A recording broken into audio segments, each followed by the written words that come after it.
अस्सलामुअलैकुम दोस्तों, कैसे हैं आप सब। मैं आप सबको यूट्यूब चैनल इंग्लिश लिटरेचर पर वेलकम कहती हूँ। आज जो टॉपिक हम डिस्कस करने जा रहे हैं इस लेक्चर के, that is reading academic articles and writing their summaries. Subject है हमारा advance academic reading and writing. हम लोग इस सब्जेक्ट का आज इस लेक्चर के अंदर लास्ट टॉपिक डिस्कस करने वाले हैं। So let's start. Academic articles की रीडिंग करना या उनकी समरी लिखना एक बहुत ही वैल्यूएबल स्किल है।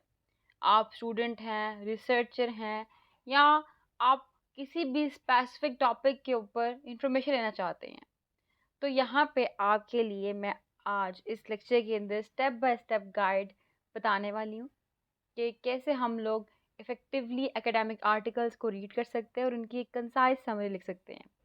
तो नंबर 1 पॉइंट है, चूज़ द राइट आर्टिकल्स। इसका मतलब ये है कि जो आर्टिकल आपके रिसर्च से, आपके इंटरेस्ट से रेलेवेंट है, आपने वो चूज़ करना है। और आर्टिकल लेना कहाँ से है? रिप्यूटेबल वैल्यूएबल जर्नल से, डाटाबेसिस से, या लाइब्रेरी से लेना है आपने। सेकंड पॉइंट है जी, स्किम द आर्टिकल फर्स्ट।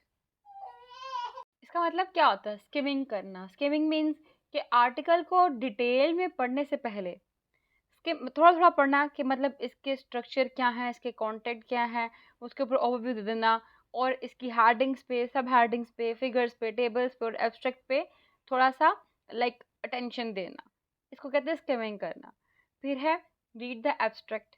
अब जो हम लोगों को एब्स्ट्रैक्ट दिया है ना, उसको हम लोगों ने ध्यान से पढ़ना है, क्योंकि यहाँ पे जो भी हमारा रिसर्च है, जो भी हम लोग डिस्कस करने जा रहे हैं ओवरऑल आर्टिकल के अंदर, मतलब जो रिसर्च हमने की हुई है ना, या जो आर्टिकल हम पढ़ रहे हैं उसके अंदर एब्स्ट्रैक्ट में हमारा रिसर्च का पर्पस, हमारी मेथोडोलॉजी, हमारी की फाइंडिंग्स एंड कंक्लूजन सारा कुछ मौजूद होता है। इसलिए हम लोग को जब भी आर्टिकल स्टार्ट करना है तो रीड द एब्स्ट्रैक्ट। ठीक है, हम लोगों ने एब्स्ट्रैक्ट को केयरफुली रीड आउट करना है। उसमें सारी कंसाइज समरी अवेलेबल होती है जिस पर्पस के लिए रिसर्च की गई है, एंड सो ऑन। उसके बाद नेक्स्ट पॉइंट है जी, रीड द इंट्रोडक्शन। हम लोगों ने जो इंट्रोडक्शन है उसको रिसर्च का कॉन्टेक्स्ट अंडरस्टैंड करने के लिए रीड करना है। उसमें प्रॉब्लम स्टेटमेंट और उसके ऑब्जेक्टिव्स जो हैं वो हम लोगों ने देखने के लिए, उसको अंडरस्टैंड करने के लिए रीड करना है। और कोई भी हाइपोथेसिस या क्वेश्चन जो है रिसर्च के मौजूद हो उसमें हमने उसको नोट करना है। फिर रीड द मेथोडोलॉजी। अपने आप को हम लोगों ने कि जो मेथोडोलॉजी उस पर्सन ने उस आर्टिकल के अंदर यूज़ की है उससे नो हाउ करनी है, मतलब उससे फेमिलराइजेशन करनी है। हम लोगों ने देखना है कौन सा डाटा कलेक्शन उसने यूज़ किया है, कौन सा एनालिसिस टेक्निक्स यूज़ किए हैं, और कौन से एक्सपेरिमेंट्स उसने कंडक्ट किए अपनी रिसर्च के लिए। इसके बाद हम लोगों ने जो उस आर्टिकल के अंदर रिजल्ट थे उसका रिव्यू करना है, केयरफुल एग्जामिन करना है उस सेक्शन का। हम लोगों ने डाटा हो गया, ग्राफ्स हो गया, स्टैटिस्टिकल एनालिसिस को जो भी उसने यूज़ किया उन सबको हम लोगों ने केयरफुल देखना है। और जो मेन फाइंडिंग्स हैं, जो सिग्निफिकेंट आउटकम्स हैं, हम लोगों ने उनको नोट करना है। देन है जी, रीड द डिस्कशन। जो भी डिस्कशन हुई है, मतलब डिस्कशन सेक्शन के अंदर जो भी डिस्कशन हुई है हमारे रिजल्ट को लेके, उसको हम लोगों ने केयरफुली रीड आउट करना है। क्यों?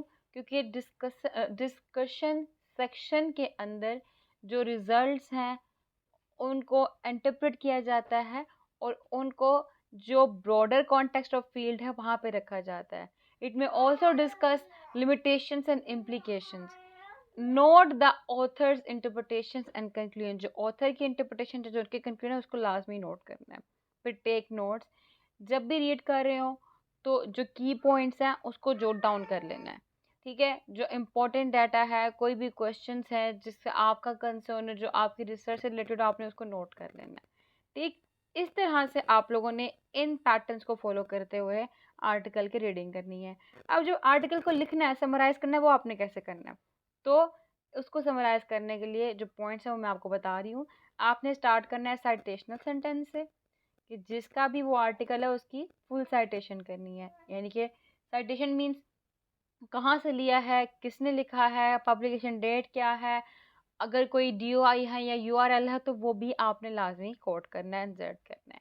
ठीक है, तो स्टार्ट करना है आपने साइटेशन सेंटेंस से। मैं आपको इसकी एग्जांपल भी दिखाऊंगी, प्रैक्टिकल एग्जांपल। देन है समराइज द की पॉइंट्स।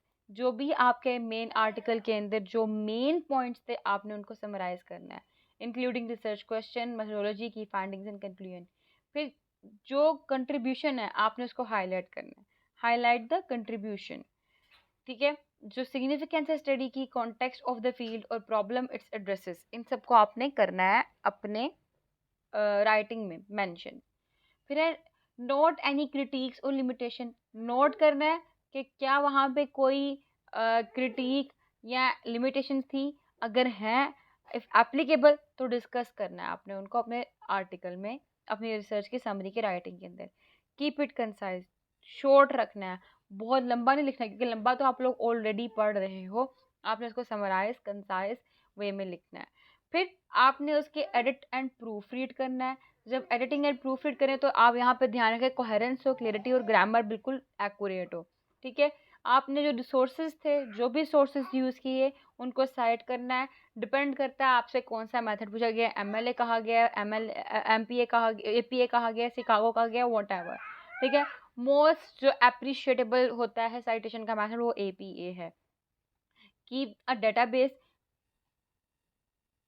जो भी आपकी आर्टिकल की समरीज हैं आपने उसको ऑर्गेनाइज्ड और डेटाबेस को मेंटेन करके अपने पास रखना है। ठीक है, this can help you easily access the reference and information when needed. ठीक है, तो अब मैं आपको इसके एग्जांपल दिखाती हूँ। ये देखें स्क्रीन पे। पहले हम जी मेंशन कर रहे हैं title, author, journal and publication date, जो कि हमारा फर्स्ट पॉइंट है, which is choosing the right article. Sorry, article choose करने के बाद हम लोगों ने ये करना है, समरी को लिखना है, और समराइज करने के लिए फर्स्ट पॉइंट हमने ये किया है, स्टार्ट विद साइटेशनल सेंटेंस। ठीक है, साइटेशनल सेंटेंस क्या है हमारा, टाइटल, ऑथर का नाम, और जर्नल और पब्लिकेशन डेट, ये हमारा साइटेशन सेंटेंस हो गया। फिर हम समरी करें, समराइज करें जो भी की पॉइंट्स हैं उसके अंदर। आगे देखो, हमारा टाइटल क्या है, the impact of social media usage on mental health, a longitudinal study. Author कौन है, John Smith and Jane Doe. ये मैंने एक पोस्ट आर्टिकल यहाँ पे लिखा है, उसकी समरी लिखी है, sorry. Journal of psychology and social behaviour हमारे जर्नल का नाम है। पब्लिकेशन डेट जनवरी 2022 है। अब in their longitudinal study, Smith and Doe investigate the relationship between social media usage and mental health over a 2-year period. The authors aim to address the growing concerns about the impact of social media on psychological well-being. The study collected data from 1,000 participants through surveys and interviews. Findings reveal a significant positive correlation between the amount of time spent on social media, a platform, and increased self-reported symptoms of anxiety and depression. This correlation held true over the 2 years observation period. अब first में हम लोगों ने summary बता दी, जो हमारा main work था उसकी समरी बता दी कि उसमें क्या क्या डिस्कस किया गया है। देन हम लोग जो हमारा डाटा हमने कहाँ से कलेक्ट किया हम उसको हाईलाइट कर रहे हैं। ठीक है, फिर Smith and do research indicates that individuals who spent more than 2 hours per day on social media experienced a 30% increase in self-reported anxiety symptoms and a 25% so on dot. मतलब यहाँ पे हमारी जो फाइंडिंग्स हैं, जो हमारी रिजल्ट्स हैं, जो हमारे कंट्रीब्यूशंस हैं, हम उनको डिस्कस कर रहे हैं, कंक्लूजन्स को डिस्कस कर रहे हैं, क्या क्या उनको मिला। उसके बाद हम क्या कर रहे हैं, in their discussion the authors emphasise, यहाँ पे हम बता रहे हैं जो ऑथर के अपने पॉइंट्स हैं, the need of public awareness about the potential risk of excessive social media usage on mental health. They acknowledge that while the study provides valuable insights, further research is required to understand the mechanisms underlying this relationship and to explore potential interventions to mitigate these investigation effects. ठीक है, अब यहाँ पे हमने देखा कि उसमें क्या डिस्कशन की गई है, उसमें क्या बताया गया है। फिर दिस स्टडी कंट्रीब्यूट्स, अब कंट्रीब्यूशन की हम बात कर रहे हैं, to the ongoing dialogue surrounding the impact of social media on mental health, shedding light on the need for the responsible and mindful social media usage. It should be considered by researchers, healthcare and professionals and policymakers when addressing mental health issues in the digital age. अब यहाँ पे basically हम लोगों ने किया, जो overall article था जहाँ पे डिटेल दी होती थी, जहाँ बताया था कि रिसर्च क्वेश्चंस हमारे ये हैं, मेथोडोलॉजी हमारी ये है, की फाइंडिंग्स हमारी ये हैं, कंक्लूजन हमारा ये है, सजेशन रिकमेंडेशंस ये दी गई हैं, सो ऑन। उन सबको हम लोगों ने 250 टू 300 वर्ड्स के अंदर समराइज कर दिया। यानी एक डिटेल्ड आर्टिकल था, उसको हम लोगों ने जितना शॉर्ट हो सका था उतना शॉर्ट समराइज कर लिया है। ठीक है, तो एक और इम्पोर्टेंट बात कि जो भी लेंथ है, जो भी डिटेल है समरी की, वो हमारी जो रिसर्च है उसके अंदर जो रिक्वायरमेंट है उसके ऊपर बेस्ड करती है। अब ज़रूरी नहीं कि आप जितना शॉर्ट यहाँ पे लिखा है उतना ही शॉर्ट लिखें, ठीक है। इट कैन वेरी, डिपेंड कर सकती है, वेरिएट कर सकती है।